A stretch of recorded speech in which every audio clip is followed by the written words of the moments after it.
عورتوں کو حصہ نہیں لینا چاہیے؟ جو عورتیں اس گروپ میں حصہ لیتی ہیں، میں ان کی جرت کو سلام کرتا ہوں کہ اتنی زیادہ ان مردوں کی جن پر جاہلیت کی انتہا ہے، اس کے باوجود وہ سامنے آ رہی ہیں، اور ایسی عورتیں مثال قائم کریں گی مستقبل میں۔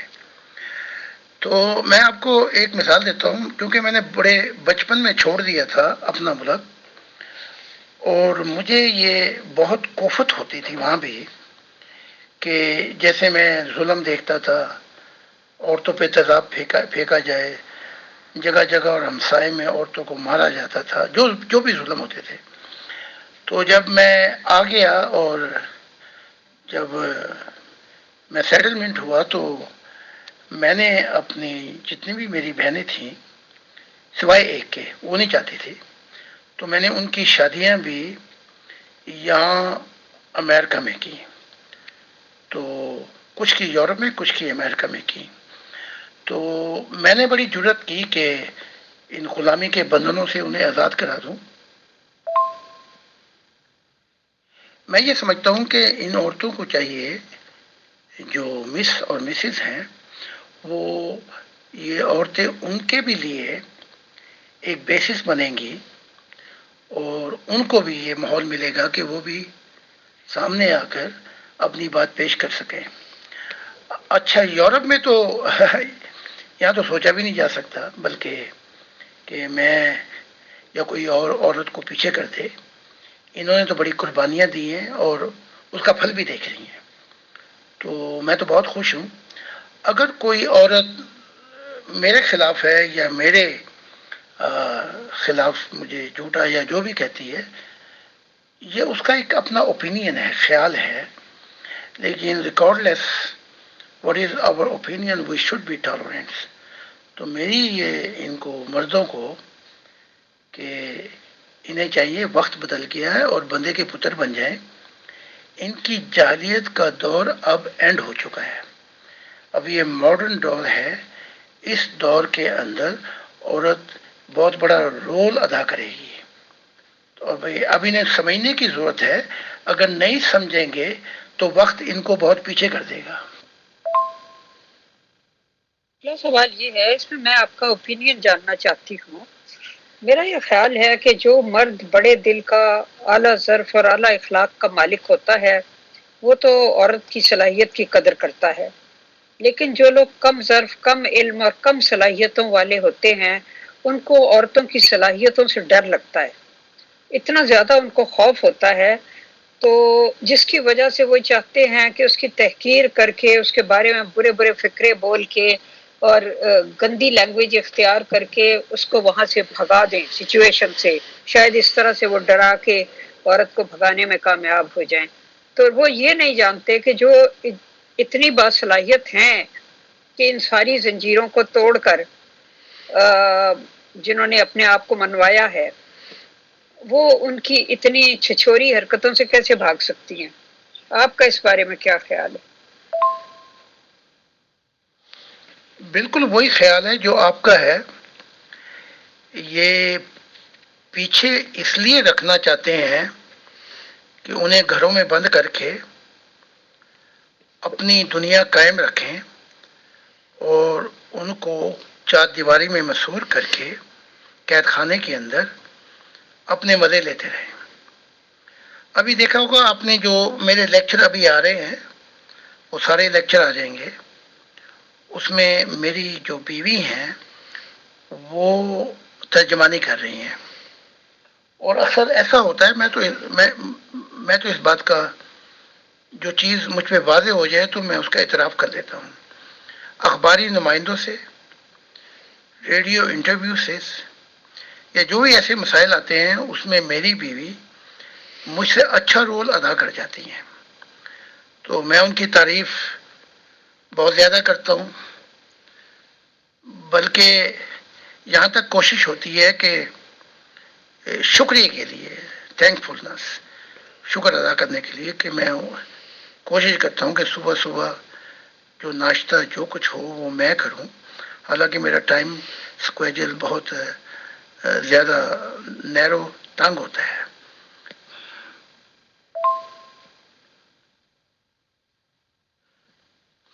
یہاں بڑا وکیل ہو کر، بڑے لوگ بن کے یہ لوگ پھر بھی گھل مل جاتے ہیں۔ ان سے یہ چیز میں نے بہت سیکھی ہے۔ وہ ہماری بیوی وکیل ہیں، ان کی اپنی وکالت بھی ہے،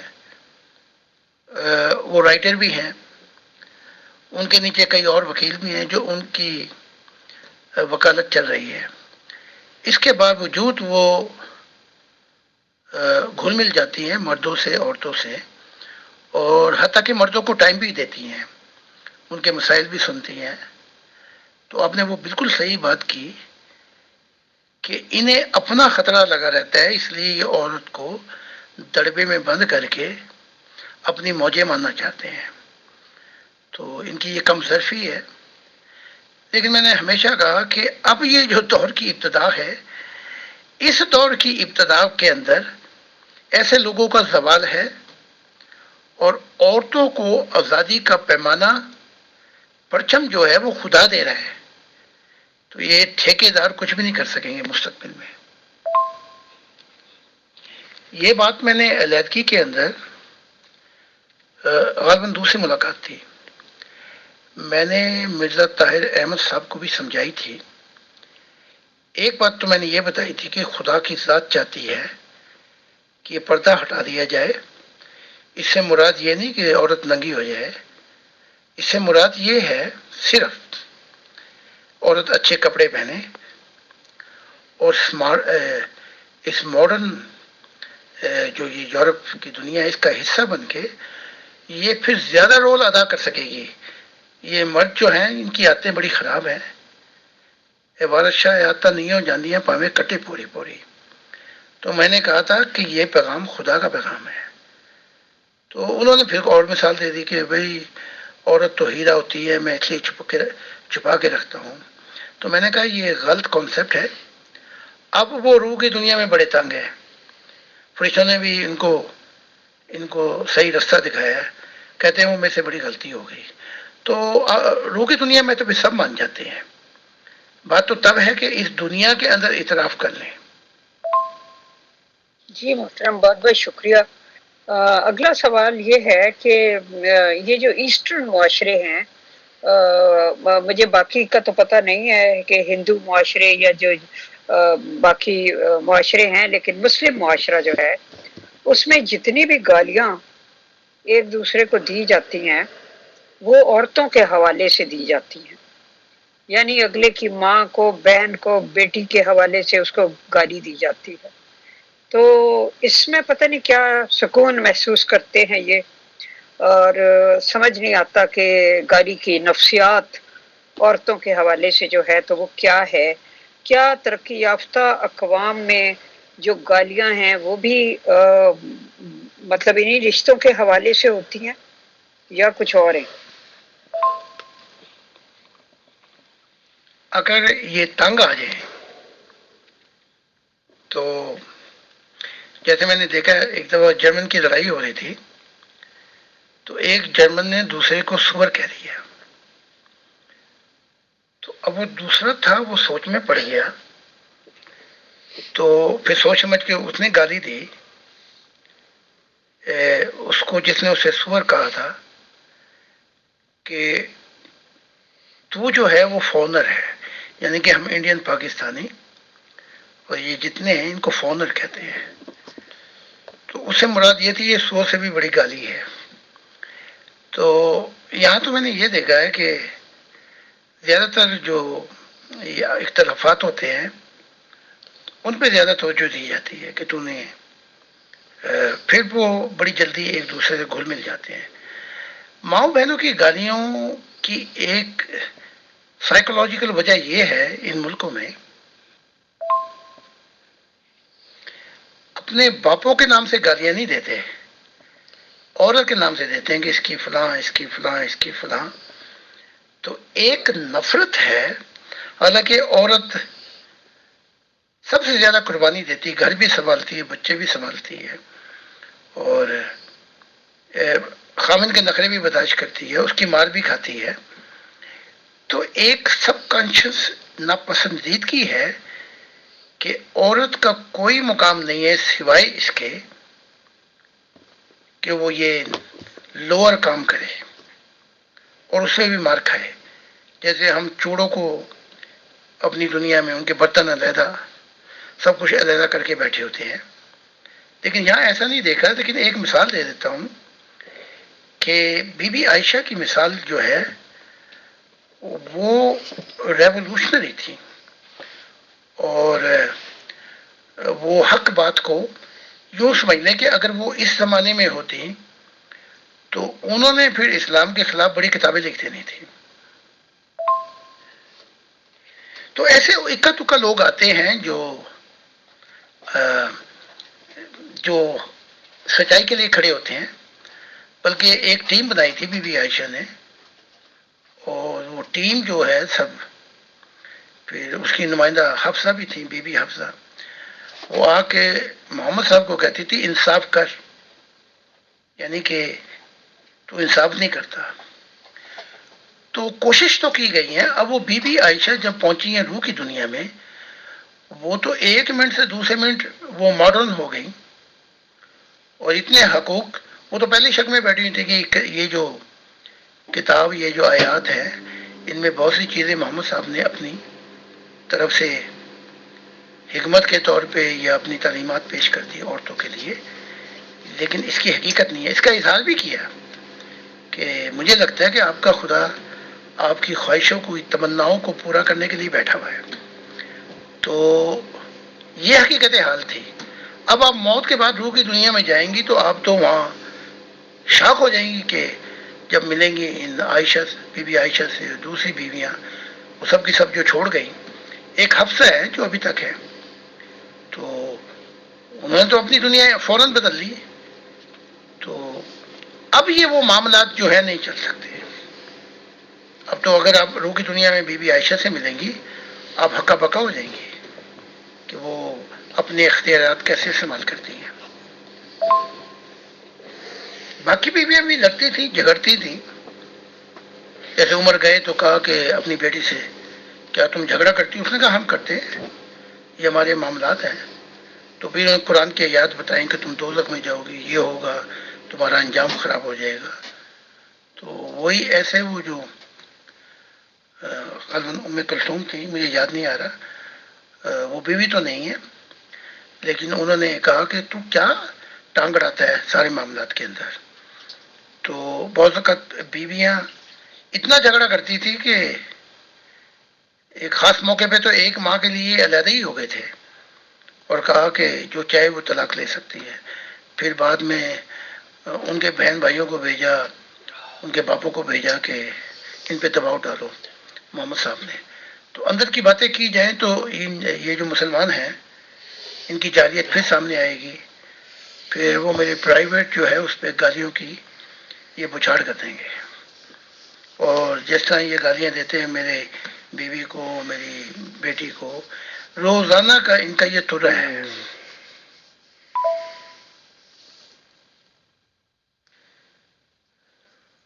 اب محمد صاحب حفصہ سمیت جتنی بھی بیویاں تھیں محمد صاحب کی، وہ ہمارے مشن میں مدد کر رہی ہیں. آپ یہ اندازہ لگا دیں، میری بیوی کے ساتھ، میری بیٹی کے ساتھ. یہ تو بلکہ اتنی گالیاں دیتے ہیں کہ میں نے اپنی بیٹی کو کنجر خانے میں بھیج دیا. سیاست کے اندر وہ صدر ہیں، ان کی کیا بتاؤں میں. تو میں نے تو اپنے سے زیادہ، بیٹوں سے بھی زیادہ میں نے چاہا کہ عورت یہاں یورپ میں جو یہ مقام ہے، جو ترقی ہے، اس میں پارٹیسپیٹ، حصہ دیں. تو جتنے بھی محمد صاحب کی بیویاں تھیں، وہ حفصہ ہو یا صفیہ ہو یا جویریہ ہو یا باقی عائشہ ہوں، اور جتنی بھی ہیں وہ کام کر رہی ہیں. اور میری بیوی بھی بتاتی ہیں کئی دفعہ ان کے ساتھ جب ریلی ہوتی ہیں تو وہ ساتھ ہوتی ہیں. یہ میری بیٹی بھی بتاتی ہے. اب تو زمانے کی روت بدل گئی. آج ہمارے کافی سوال جو ہیں وہ خواتین کے موضوع پر ہو گئے. اب یہ کہ ممبرز کے بھی کچھ سوال آئے ہوئے ہیں تو وہ میں آپ سے پوچھ لیتی ہوں. پہلا سوال ایک ممبر کا یہ ہے کہ کیا قبر میں جو 3 سوال ہوتے ہیں کہ تیرا رب کون ہے، تیرا رسول کون ہے اور تیرا دین کیا ہے، کیا یہ واقعی میں سوال پوچھے جاتے ہیں یا یہ محض لوگوں کو ڈرانے کے لیے بنا لیے گئے ہیں؟ لوگوں کو ڈرانے کے لیے حکمت یہ تھی کہ یہ ڈر جائیں گے، یہ ٹھیک ہو جائیں گے، لیکن ایسا نہیں ہوا. کتے کی دم 12 سال دبا کے رکھی گئی لیکن پھر ٹیڑھی کی ٹیڑھی نکلی. ایسا نہیں ہے، بلکہ انبیاء بھی اس کی تصدیق کرتے ہیں. جیسے کہ سلیمان کہتے ہیں کہ موت کے بعد جسم خاک میں مل جاتا ہے اور روح چلی جاتی ہے روح کی دنیا میں. تو کوئی ایسا سوال نہیں ہوتا. جیسا کہ میں نے بتایا ہے کہ جیسے گولی نکلتی ہے پوری طاقت کے ساتھ اور وہ جو خون ہوتا ہے وہ پیچھے گرتا ہے جسم، تو ایک تیز رفتار چاہیے روح کو نکالنے سے جسم کے اندر. تو اس کے بعد جو ہے وہ دماغ معاف ہو جاتا ہے، تو روح اور عقل سب کچھ سوال کرتے ہیں آپس میں ہی کہ میں کہاں جا رہا ہوں. بس وہ روح پرواز کرتی ہوئی جہنم میں تو وہ جا کے ٹکراتی ہے جیسے جہاز کہتے ہیں. اور باقی جو عالم برزخ کی ہے کہانی، جہاں اس کی دنیا آتی ہے وہیں روح نیچے سے گرنے لگتی ہے جیسے جہاز کہتے ہیں. تو باقی جن کے پاس نور ہے وہ نور جو ہے ان کو سنبھالے ہوتا ہے، ان کے آگے پرواز کر رہا ہوتا ہے اور وہ اپنے نور کی دنیا میں جا کے بڑے آرام کے ساتھ لگتی ہیں. بھائی حدیث میں یہ الفاظ ہیں رب والا تو سوال وہی ہے کہ تمہارا رب کون ہے، اور دوسرا سوال یہ ہے کہ یہ شخص جو تمہارے اندر کھڑا کیا گیا تھا کیا تم اس کو جانتے ہو. وہاں رسول کا لفظ نہیں ہے. تو اس سے تو یہ لگتا ہے کہ جس بھی زمانے میں جو بھی کوئی کھڑا کیا جائے اس کو جاننا پہچاننا ضروری ہے. شاید بہرحال دیکھتے ہیں محترم زاہد خان صاحب کیا فرماتے. اچھا، جب وہ اپنے ڈیمینشن پہ پہنچ جاتی ہیں وہاں 11 دن ہوتے ہیں تقریباً. میں آپ کو وقت تو نہیں ہے وہاں پر لیکن میں بتا رہا ہوں آپ کو. وہاں 11 سے 13 دن ہوتے ہیں. جیسے جب بچہ نکلتا ہے تو وہ جو واٹر ہے لیکوڈ وہ بھی نکلتا ہے تو بچے کی ناول کاٹتے ہیں تو پھر وہ بچہ ماں کے پیٹ سے اس کا تعلق ختم ہو جاتا ہے اور اس دنیا میں نئی زندگی شروع کرتا ہے. تو یہ وقت ہوتا ہے جب اپنا اس کا لیکوڈ روح جو ہے اس کا رشتہ ناتا کاٹا جاتا ہے اس دنیا سے. پھر اس ڈیمینشن میں اس کا حساب کتاب کر کے جیسی وہ روح ہوتی ہے اس کے مطابق پھر اس کو وہاں پہنچا دیا جاتا ہے جہاں سے اس کا تعلق ہوتا ہے. ہاں، نوری مخلوق کا یہ ہوتا ہے کہ اس کو بڑی سہولتیں دی جاتی ہیں، بلکہ اچھے سے اچھے مقامات پہ ان کو بھیجا جاتا ہے تو وہاں سے پھر نئی زندگی شروع ہو جاتی ہے. تو روح جو ہے وہ اپنی پہچان خود ہی کرا دیتی ہے. کوئی سوال نہیں پوچھا جاتا ہے تیرا رب کون ہے، تیرا نبی کون ہے، تیرا مذہب کون ہے. کوئی ایسا سوال نہیں کیا جاتا. میں آپ کو نبیوں کی مثال سے ہی بات ثابت کر دیتا ہوں. جب گوتم بدھ پہ موت آئی تو کوئی اس نے قبر کا ذکر نہیں کیا بلکہ کہا کہ اب تو مجھے دوبارہ اس جسم اس خاکی میں نہیں میری روح کو بھیجے گا. تو کہنے سے مراد یہ تھی کہ میں نروان پا چکا ہوں.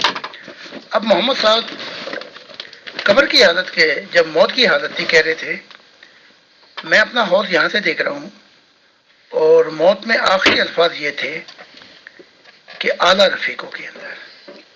تو دیکھا جیسے ہی روح نکلتی ہے وہ تو نکل جاتی ہے. وہ جو پیچھے مردہ جسم ہوتا ہے اس سے کوئی سوال جو آپ نے کیے جاتے. جیسے عیسیٰ کے متعلق مجھے دکھایا گیا تھا کہ جب موت آئی 120 سال کی عمر میں تو عیسیٰ کا مجھے دکھایا گیا کشفی اندازے میں.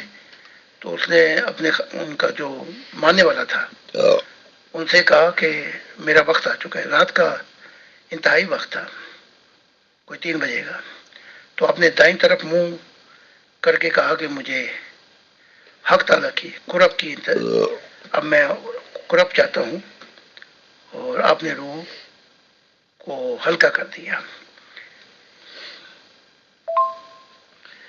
اور ہمارے جو ماننے والے ہیں، میں ان کی موت کا مشاہدہ خود ہی کر چکا ہوں.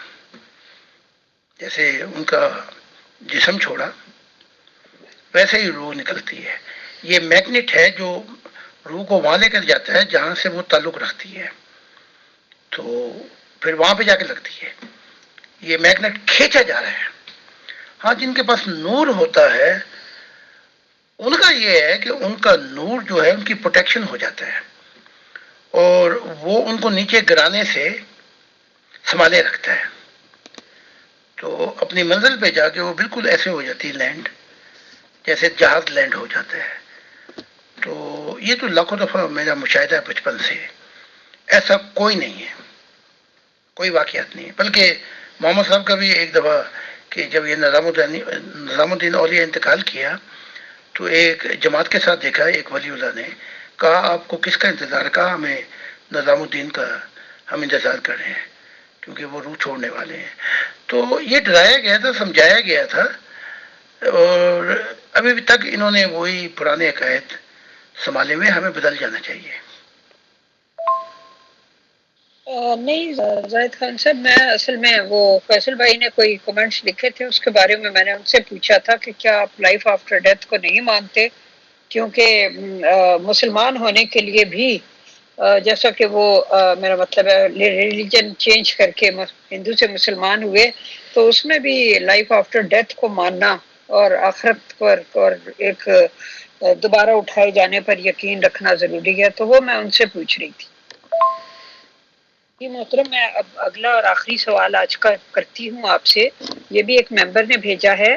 انہوں نے پوچھا ہے کہ دنیا میں سائنسی ترقی یعنی دماغی ترقی تو بہت ہوئی ہے، لیکن روحانی یعنی قلبی ترقی نہیں ہوئی.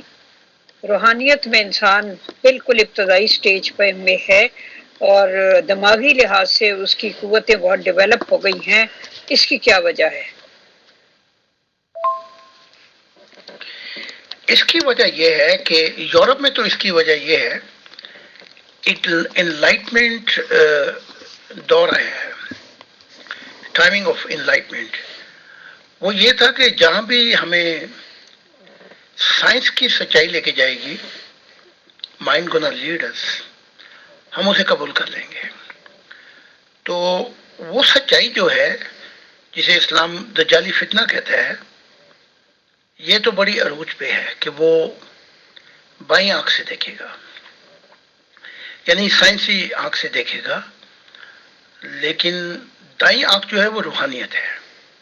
یہ دجال کو بھی نہیں سمجھ پائے، انہوں نے ابھی تک کھوتے کو کھوتا سمجھا ہوا ہے.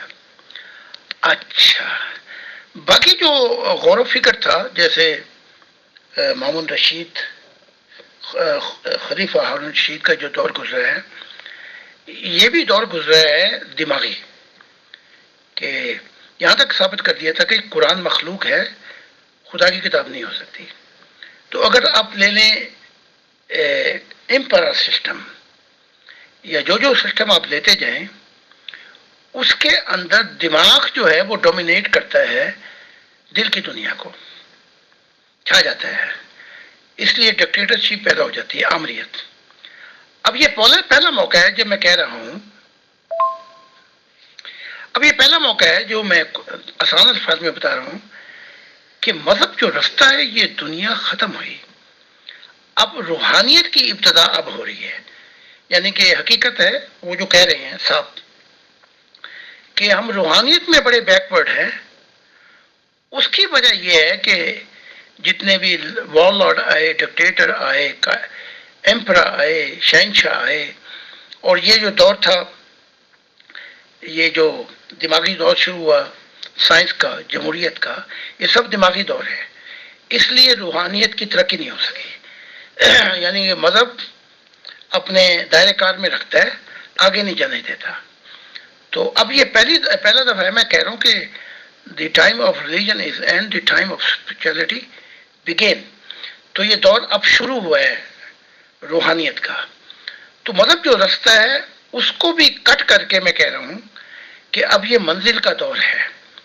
تو اب اس کے بعد جو ہے کوئی 80 سال کے بعد یہ جو اگلی صدی شروع ہوگی، اس صدی کے اندر جو ہے جمہوریت اپنے کمال کو پہنچ کر نئی ایڈیالوجی شروع ہو جائے گی جسے گاڈ ازم لو ایڈیالوجی کہا جائے گا، اور وہ سبجیکٹ ہو جائے گی، اور جمہوریت اور یہ مائنڈ کی دنیا آبجیکٹ ہو جائے گی. یہاں سے کنگڈم آف گاڈ شروع ہو جائے گی، خدا کا زمانہ آ جائے گا. جی محترم، بہت شکریہ، آپ نے بہت ہی اچھے انداز سے تفصیل سے ساری بات بیان کی. اب آپ آخر میں اگر کوئی اپنا روحانی ایکسپیرینس ہمارے ساتھ شیئر کرنا چاہیں تو پلیز کیجیے. فردوس کے 3 جہان ہیں: فارمیشن سٹیجز ابتدائی، گرو سٹیجز جہاں پہ روحیں ترقی کر رہی ہیں، کمپلیٹ جہاں پہ روحانیت جو ہے وہ سچائی کی دنیا کی پایہ تکمیل کو پہنچتی ہے، جہاں پہ یہ بڑے بڑے فرشتے بھی جسے ہم آرک انجل کہتے ہیں، جبرائیل، میکائیل، ایسے 12 کروڑ فرشتے ہیں. اچھا، ان 3 سٹیجز کے اندر فردوس کے جہانوں میں ان گنت جہان ہیں. تو جب یحییٰ جسے آپ نبی کہتے ہیں اور عیسیٰ جو یسوع ناصری ہیں، جب ان کے دونوں کا، ایک کا تو سر کٹا، ایک کا انتقال ہوا، یہ دونوں فردوس کے فرمیشن کے دوسرے درجے کی فردوس میں پہنچے، جو پہلا درجہ ہے فردوس کا جس میں خرب و جہان ہے. تو وہاں یہ پہنچے تو انہیں آگے نہیں جانے دیا گیا، اور صورتحال یہ بنی، جو فرشتوں نے فیصلہ دیا وہ یہ تھا کہ ان دونوں نے مشن کو ناکام کیا ہے. تو حالانکہ عیسیٰ کی دنیا جو اس کے پاس نور تھا وہ آگے جاتی تھی، اس کو یوں ہی ٹھہرا لیا گیا. تو یہ کافی عرصہ تک فردوس کہ جیسے میں نے کہا نا کہ فرمیشن جہان ہے، گروتھ ترقی کے جہان ہے، اور کمپلیٹ. تو یہ پہلے دونوں ہی دوسری فردوس میں پھنس گئے، تو کافی عرصہ رہے وہاں پر، لیکن وہاں انہوں نے ایک دوسرے سے بات نہیں کی. کچھ موقعوں پہ یحییٰ کا سامنا ہوا عیسیٰ سے، لیکن عیسیٰ نے کہہ دیا تیرے اور میرے درمیان بات کرنے کے لیے کوئی چیز بھی نہیں رہی. اچھا، وہاں بھی ان کے اختلافات کافی باقی رہے، جبکہ انہیں فرشتوں کی عدالتوں کا سامنا کرنا پڑا، کیونکہ روح کی دنیا پھر پھیروں کی دنیا ہے. تو یحییٰ نے، جو میں نے اپنی کتاب میں بتایا ہے، کہا کہ جب میں نے عیسیٰ کو پانی میں ڈبویا، جو یہ باپٹائز کرتے ہیں، تورات کے مطابق اس نے برکتیں دینا چاہیے، تو وہ بتاتا ہے کہ عیسیٰ پانی سے اوپر آیا اور کہا کہ وہ دیکھو خدا کا نور آ رہا ہے کبوتر کی شکل کے اندر، اور خدا نے کہا کہ میں اس کا پیارا بیٹا ہوں. تو وہاں یحییٰ نے کہا وہاں پہ جو لوگ کھڑے ہوئے تھے اور میں کھڑا ہوا تھا، ہمیں تو کچھ بھی نظر نہیں آیا، اس وجہ سے ہم اس کے اور خلاف ہو گئے کہ کسی کو کچھ نظر نہیں آیا، یہ اپنے آپ کو بڑھا چڑھا کے ایک اچھے اعلیٰ مقام پہ رکھنا چاہتا ہے. تو اس کے بعد جو ہے کافی عرصے کے بعد 2000 سال کا وہ پڑتا ہے، تو پھر عیسیٰ کو آگے جانے دیا گیا، اور یحییٰ ابھی تک وہیں پہ پھنسا ہوا ہے اور بھگت رہا ہے، کیونکہ پوری انسانیت کا جو مشن ہے اس کا کھانا خراب ہو گیا. تو پھر یہ پاؤل آیا، پاؤل کو بھی پھنسا دیا گیا، فرشتوں نے آگے نہیں جانے دیا. یہ بڑی لمبی داستان ہے، لیکن آج میں نے نبیوں کا بتایا ہے کہ موت کے بعد ان پہ کیا بیتی. جی محترم زاہد خان صاحب، آپ کا بہت بہت شکریہ، آپ تشریف لائے، اپنے قیمتی وقت میں سے آپ نے ہمیں وقت دیا. یہ عزت افزائی آپ کرتے رہتے ہیں پیور ڈسکشن گروپ کی، تو تھینک یو ویری مچ، اور اللہ تعالیٰ آپ کو اس کی جزا دے. بہت بہت شکریہ. تو انشاءاللہ پھر اگلے پروگرام میں آپ سے ملاقات ہوگی. بہت بہت شکریہ، بہت جزاک اللہ محترم زاہد خان صاحب آپ کی تشریف آوری کا۔ انشاءاللہ نیکسٹ سوال و جواب کے سیشن میں پھر ملاقات ہوتی ہے، تب تک کے لیے خدا حافظ۔ میں دلی طور پہ آپ کا شکر گزار ہوں اور میر فیصل صاحب کا، کہ شکر گزاری سے مراد یہ ہے کہ آہستہ آہستہ وہ جو اثر ہے جو آپ انسانوں کو ڈالنا چاہتے ہیں وہ کسی مذہب کا تو ہے نہیں، آپ چاہتی یہ ہے کہ انسانیت بن کے خدا کو پالے۔ تو اس ناطے سے میں بہت میر فیصل صاحب سے بھی انس اور پیار محبت ہو گئی ہے، اور آپ کا بھی قدردان ہوں، اور جو دیگر ٹیم جو محنت کرتی ہے، تو یہی وہ وقت ہوتا ہے جب ہم جب یہ روح کے ذرے ہماری روح کا حصہ بنتے ہیں۔ باقی دنیا کے کاموں میں بہت کچھ ہو جاتا ہے، لیکن جو ذرے ہیں وہ نور نہیں بنتا۔ یہ بھی ایک علیحدہ مضمون ہے، اگر اگلی دفعہ چاہیں گے تو بیان کریں گے۔ بہت بہت شکریہ آپ کا سب کا۔